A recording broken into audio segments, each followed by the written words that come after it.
What's up guys, Okan here, back at it with another video. So, we're in the new year. We made it out of 2020. Congratulations to all of those who made it. Condolences to those who didn't. However, let's talk about a lighter topic, video games. Yes, I've been talking about games a lot on the channel lately, mostly because that's what I want the main focus here to be, even though I'll make videos about other things going on in the world for sure. But this time, I want to talk about my most anticipated games coming out this year. It's looking to be a promising year with our offerings, so let's just jump right into my list. Also, quick disclaimer, these aren't really in any order, I kind of just threw them into a list, so without any further ado, here it is. So at number 10, we have It Takes Two. So this is a new game coming out from Hazelight, the studio behind 2018's A Way Out. Crazy mastermind Joseph Fares has created another interesting co-op adventure for gamers to take part in. You and a friend will play as Cody and May, a couple on the verge of divorce that have been turned into dolls by their daughter and come to life in a magical world where they have to work together and put their differences aside to make it through all the trials and tribulations they have ahead of them. I gotta be honest and say I never played A Way Out, so I'm not sure exactly how the co-op aspect will play into things. However, I did see a trailer for the game and it definitely looks like fun, so I'll be checking it out with a friend for sure. Oh, and speaking of friend, they did mention that this game will also feature a friend pass, meaning that only one friend needs to purchase it and the other one can play it for free, which is a dope purchase. I mean, a dope dope idea, sorry. And they did the same thing with A Way Out when it came out in 2018. So this game releases on March 26, 2021. So that's right around the corner. So I'm pretty much excited to play this one when I get a chance to get my hands on it. Next up at number 9, Kina, Bridge of Spirits. So this game reminds me of a Pixar movie in style. Kina is apparently a third-person action game that follows Kina, a young spirit guide on a journey to an abandoned village to find a sacred mountain shrine. The combat looks a bit like Breath of the Wild in a way, and it's very fast-paced, and I really enjoy that. And while I've till this day yet to complete Breath of the Wild, I did like how it played, so a game that's kind of similar to that in style is pretty cool to me. They also have these small little companions that follow you around called the Rot, and they're pretty adorable, but it looks like their main purpose is to assist you on your journey and help you get new abilities throughout the game. I'm excited because, like I said, I like the art style of the game and the gameplay looks fun. It seems to take elements from a bunch of different good games, so hopefully they incorporate this and make a solid game of its own when it comes out in March of this year. At number 8, we've got Halo Infinite. Now, I gotta be honest with you guys, I've only played 2 Halo games before, Combat Evolved and Halo Reach. And Reach was my favorite for sure, and Combat Evolved was good, but I want a new introduction to the series. I'm not a die-hard fan, so I feel like this will be a good entry point for someone like me, and that's what I'm hoping for with Halo Infinite. And I couldn't tell you guys anything about the story of Halo if my life depended on it, but I am looking forward to seeing more good FPS combat and driving around in that Warthog when Halo Infinite drops this year. And yeah, they had this trailer that came out, or the gameplay trailer that came out, and there was a lot of controversy around it because a lot of people said a lot of negative things about how it looked, so they delayed the game till this year. And I think that was a good idea, and there's no official release date yet, but we'll just have to wait and see what comes of it when it drops this year. Next at number 7 is going to be Horizon Forbidden West. Now, Horizon Zero Dawn was an exceptional game. I played it a couple years after it came out and I was completely amazed by it. The graphics, the combat and gameplay, the world and originality of it all, and the people, and from the people that made Killzone no less. That's why I'm looking forward to the sequel so much. It's looking like the game is taking Aloy to the west, as the name implies, and we'll see her exploring some of the west coast of the United States in its current state, in its current game state anyway, actually. What do I really want out of this game? I just really want new robots to take on and some more good bow and arrow combat. I'm a sucker for the bows in games, so this one really speaks to me. And Horizon Forbidden West doesn't have a release date yet, but it's looking like we can expect it closer to the 3rd or 4th quarters of the year for it to come out.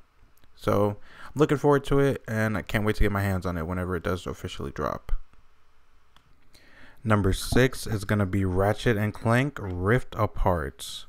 So 2016's Ratchet & Clank game was a good return to the series, and Insomniac is picking back up where they left off with a new entry. The game sees Ratchet and Clank taking on an evil overlord who is basically trying to destroy organic life across the universe using a device that's making worlds collapse on each other. Now this game looks good, like really good from what I've seen. The ray tracing at work in the trailers looks nice, so I can only imagine how much better it'll look on the actual PS5 itself. And another feature that this game has is that it's taking advantage of the PS5's SSD speeds to allow you to jump from world to world without load times in between. And I'm excited to get my hands on it. And even more excited to figure out who this female Lombax is and how she plays into the story. It's going to be exciting to see all these elements come together in this game when it releases sometime during the first half of this year. No official release date yet, but I am looking to get my hands on it, and I am looking forward to it without a doubt. At number 5, we have Deathloop. Now, I'm not sure exactly what to expect here. The gameplay looks so cool and wonky, but the story is what's really selling me. You play as Colt, a man stuck in a time loop who is on a mission to assassinate 8 different individuals before the day ends and resets, all while being hunted by the island's inhabitants. So this game just reeks of cool to me. From the trailer to the story to the art style, I'm all the way in. And from Arcane, the developers of Dishonored, you can see how the gameplay is somewhat inspired by it, and I didn't dislike those games, so I feel like I can go into this one confidently. Everything is shaping up to be pretty well for this title, so I'm looking forward to playing it when it releases on May 21st, 2021. Number 4 is going to be God of War 2, or God of War Ragnarok. Full transparency, once again, and I feel like I say this so many times, I never played the original 3 God of War games, but that's due to not owning a PlayStation console until the PS4 came out. But God of War from 2018, boy, that was a game, and I fell in love with the combat for that one. Not just that though, the story was so damn good. It was endearing, heartfelt, and just full of emotion, and I never thought you'd get that from a God of War game, based off of everything I'd heard and seen from them before, so I'm stoked for a sequel. There were a lot of things that happened in the first game that they left unanswered, so a sequel gives them the chance to tie up those loose ends for sure. Now, it hasn't officially been confirmed that this one is coming out this year, but I'm being optimistic and still adding it to my list anyway. Here at number 3, we have Hogwarts Legacy. Now, yes, let's not forget that J.K. Rowling is a terrible person with some extremely distasteful views. However, it cannot be denied that she created Harry Potter and the Wizarding World, which still stands to be one of the greatest pieces of fiction around. Now we're getting a new open world RPG based around all that jazz.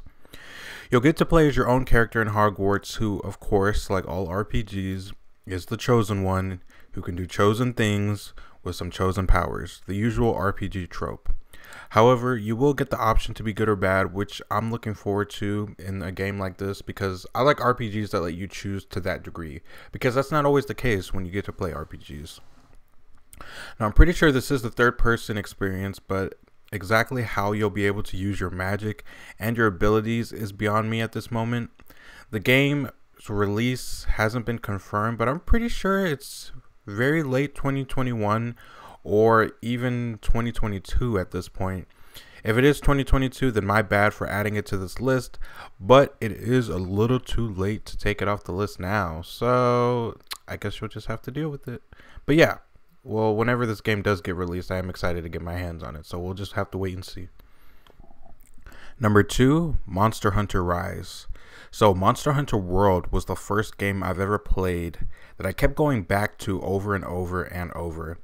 And I'm not a big fan of online players games or anything like that, but Monster Hunter World changed that for me and hooked me into the series. And now finding out a new Monster Hunter game was being made alongside World was a shock to me because I had no idea. But now Rise is shaping up to be an exciting new entry. It's going to be playable on the Nintendo Switch, and while the main story isn't apparent just yet, gameplay will be very familiar with this world, and it'll be very similar to Monster Hunter World. I played the demo of it, and it's just basically, it's pretty impressive. It's kind of like a more compact version of World, and with a little more verticality. hence the word rise being in the title. But yeah, I'm looking forward to it. Looking forward to seeing the new monsters, the new way that weapons interact, and all that good stuff. Looks like there's going to be a plethora of new monsters, new environments, new biomes, new zones. And it isn't zoned out like the old Monster Hunter games. It's all one full map, just like how World was, like I said before. So I'm excited about that because the whole zone things, never really been a fan of that. So we'll just have to see how this one looks when it comes out on March 26th. The same day as It Takes Two, actually. So that'll be 2 games to review at that time. So it'll be a pretty busy time for me. But yeah. And finally, at number 1, we have Gotham Knights. Now this one I gotta say I'm pretty damn excited about, just based on the characters. I'm a pretty big fan of superheroes, so this is appealing to me. The game takes off with Batman apparently being dead, like homie got zeroed, and so he leaves a message to his team basically telling them that they need to take up the mantle and protect Gotham in his stead. The team is comprised of Nightwing, Batgirl, Red Hood, and Robin. So this is a 2-player co-op game, and whether that means split screen or just online co-op is yet to be announced, but I am excited about it nonetheless. Now, it's not set in the same Arkham universe as the Arkham games, so the combat probably won't be too similar to that either, which is, in my opinion, a good thing, because as good as that combat was, it is about time we get something fresh and something new. And it's not made by exactly the same studio either. It's made by, I think, Warner Bros. Montreal. I could be wrong about that. The ones who made Arkham Origins, which is different than the other 3, the ones that made the other 3 Arkham games. So the thing I'm looking most forward to is seeing how each character plays differently. Like, kind of like how the new Marvel Avengers game, I want to see differences in abilities kind of similar to that. And I'm also looking forward to the story, because the Court of Owls are involved somehow, and that group is always up to no good. But we'll just have to wait and see how everything comes to be. Gotham Knights is set to release this year, though the date is yet to be revealed. And that's everything. These are all the ones I'm looking most forward to in 2021. Shaping up to be another great year for video games, and I'm excited. What about you guys, though? What are you most looking forward to, and what are you most anticipating in this year? Let me know in the comments section down below. Thanks for watching this video. Like, I always appreciate the support from everyone that watches. It's always great. And if you did go on to enjoy this video, go ahead and like, subscribe, and stay tuned to see what type of content I take on next time. Later. Bye.